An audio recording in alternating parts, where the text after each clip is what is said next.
Good night. Welcome to the Urban Knife Crypto Show. On this episode, I'm going to show you two videos and just give you my thoughts on them.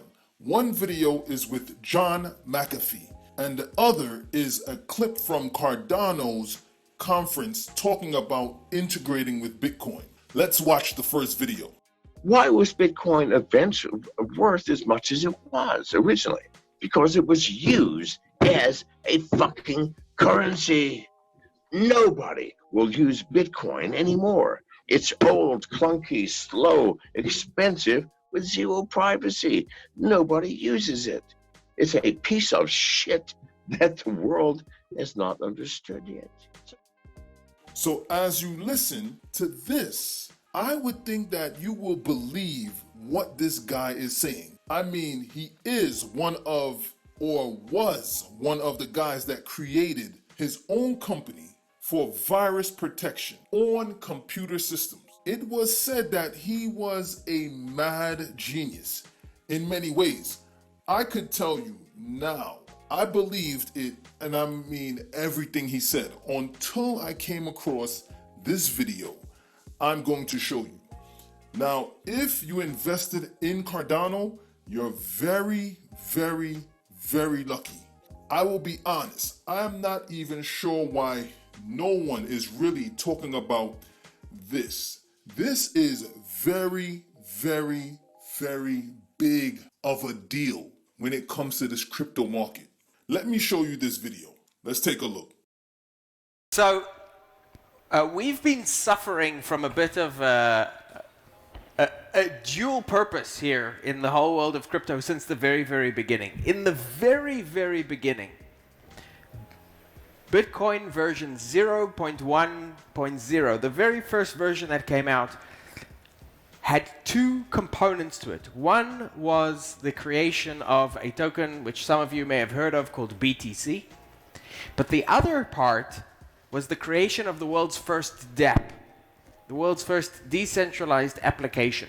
It was called Poker Lobby, and it was supposed to be a distributed way to play poker across the Bitcoin network. And in the second version of Bitcoin, Poker Lobby was entirely removed. But ever since then, we've had this tension for 15 years. From the very genesis of the world of crypto to today, we've had this tension where we've had two parallel tracks. The first has been Bitcoin, with BTC, an unchanging system for stable currency that you can transact with and that you can hold, and that's it. That's the entire list of things that you can do with it. Very, very popular with that transactional and holding capacity, but that's it.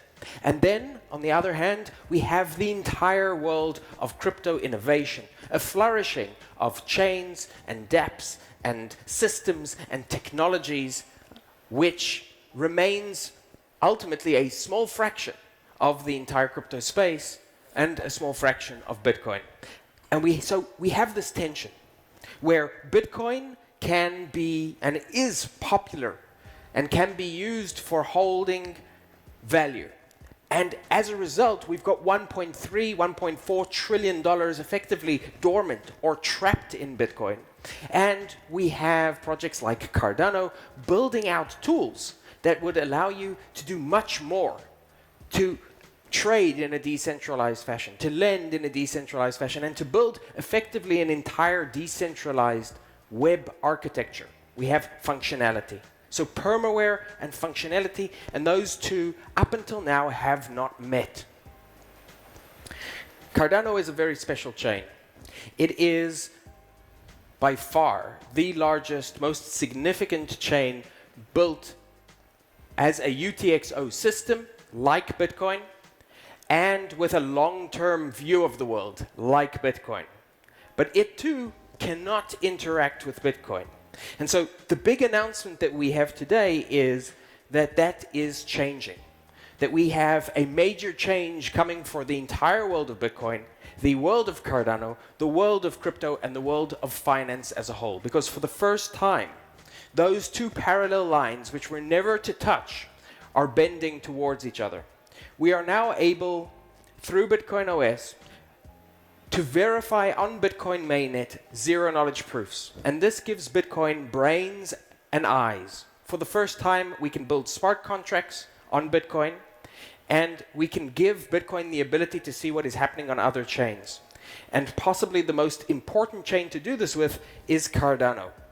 What this means is that we will soon have the ability to trustlessly bridge assets from Bitcoin to Cardano and vice versa. We will also have the ability to utilize the smart contract capacity of Cardano to write smart contracts that execute on Bitcoin mainnet, turning Cardano into a smart contract platform for the largest asset base in the world. We're looking at an entirely new phase for Bitcoin, Cardano, crypto, and finance, and I'm super excited to be able to discuss it here on this panel first. Thank you.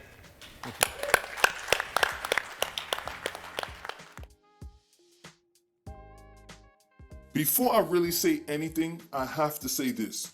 When these companies announce anything, please, please, please understand that what they are telling you, they have already done it.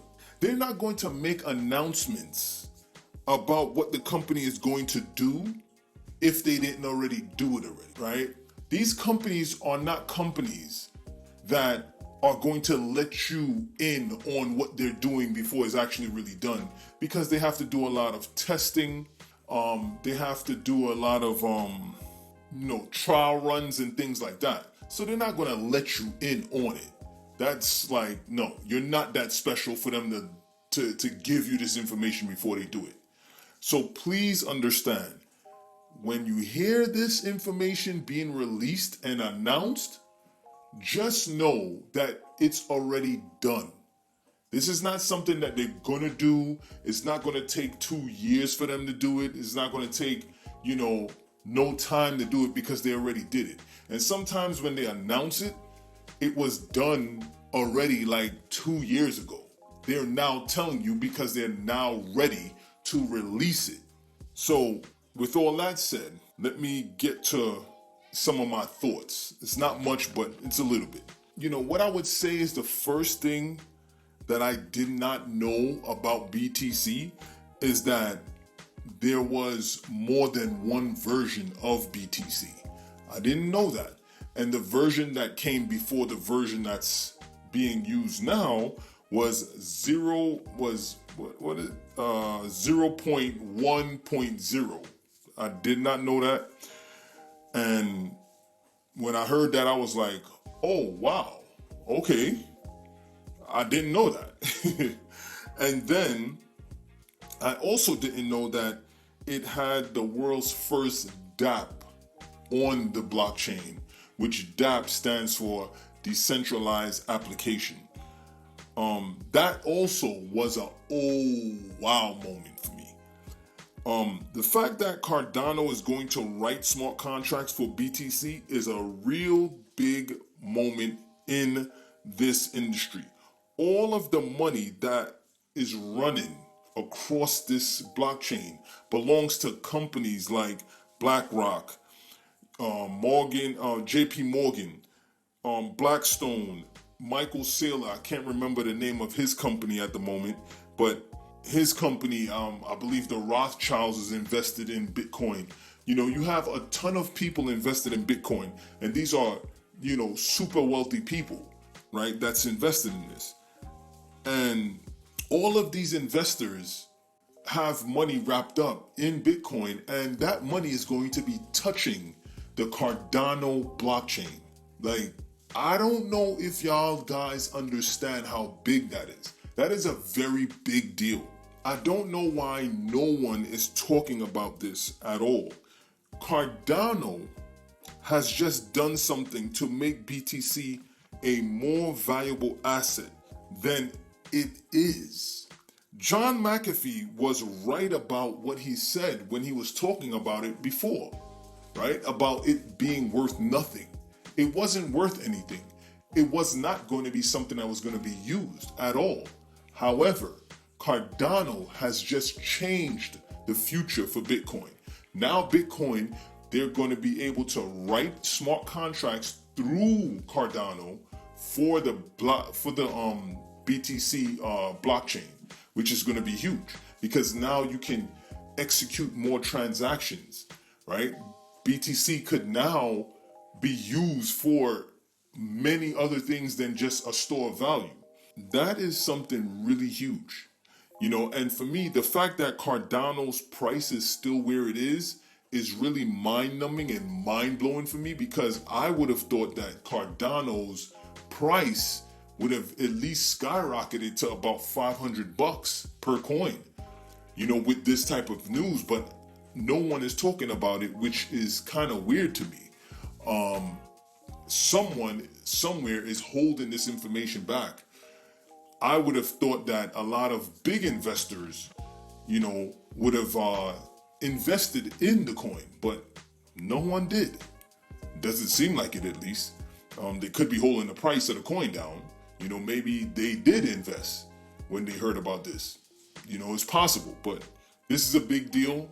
No one is really talking about it. That's why I wanted to bring it to you, bring it to your attention. Maybe you heard it, maybe you didn't, but I just wanted to bring it to your attention. I personally think that ADA has stepped up to a whole nother level with making this move with BTC. That's my opinion. What are your thoughts? Leave it in the comments below. I would like to hear from you. I'm out.